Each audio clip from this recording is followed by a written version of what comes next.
Speaker, I rise in support of this measure, and I yield myself as much time as I may consume. The gentleman is recognized. Let me again thank Chairman Royce for his leadership and for his hard work on this bill. I'm glad to be the lead Democratic co-sponsor of this legislation, which builds on a law that Ed Royce and I wrote in 2015.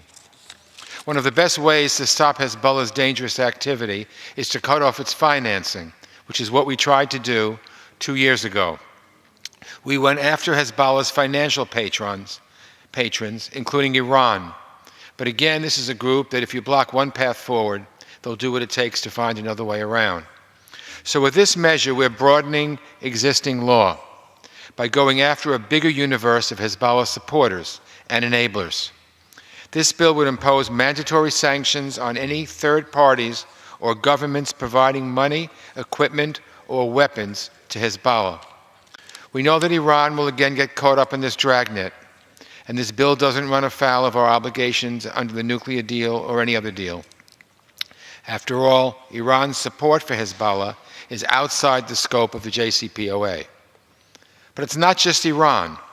In recent years, we've seen Moscow step up its support of Hezbollah, particularly on the battlefields of Syria, where Russia has reportedly supplied Hezbollah with weapons. It's really outrageous. Russia claims to be fighting so-called terrorists as they bomb schools, hospitals, and marketplaces. Yet Russian weapons are ending up in Hezbollah hands. Let me be clear. Hezbollah is a terrorist group. It is as simple as that. Chairman Royce and I have said this many times. The Russia-Hezbollah relationship threatens to undermine global anti-terrorism efforts. This bill seeks a message that any government in cahoots with Hezbollah, anyone who wants to do business with this terrorist group or support its violent aims, is going to face the consequences. This is a timely bill. Iran is building weapons factories in southern Lebanon that would be buried far underground, out of Israel's reach. The missiles that will come off that assembly line are more precise and have a longer range, putting virtually the whole of Israel in their sights. Iran's and Hezbollah's presence in Syria, particularly in the south, right on Israel's borders, is a very serious concern. And I worry about the de-escalation zones the United States helped to establish in southern Syria. We don't want those zones to become hotbeds of Hezbollah. You know, several weeks ago, I was in Israel, and we trekked up to the border between Israel and Lebanon. And at the border, as far as the eye can see, when you are in Israel and you're looking down at Lebanon, you see a number of flags. Are they the Lebanese flag? No. It's the Hezbollah flag. Hezbollah has virtually taken over large parts of Lebanon, strangling the Lebanese people as well.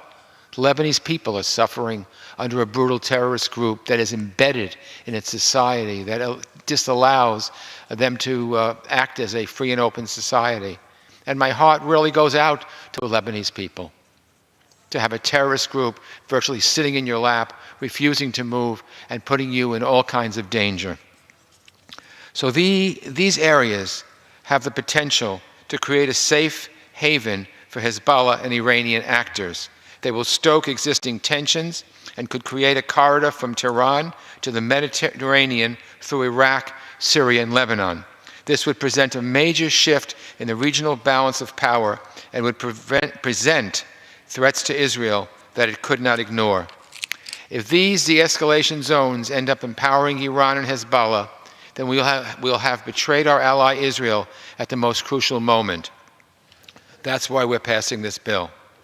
I again thank Chairman Royce for his continued strong leadership on this issue. I strongly support this measure, and I yield back the balance of my time. Gentleman yields back.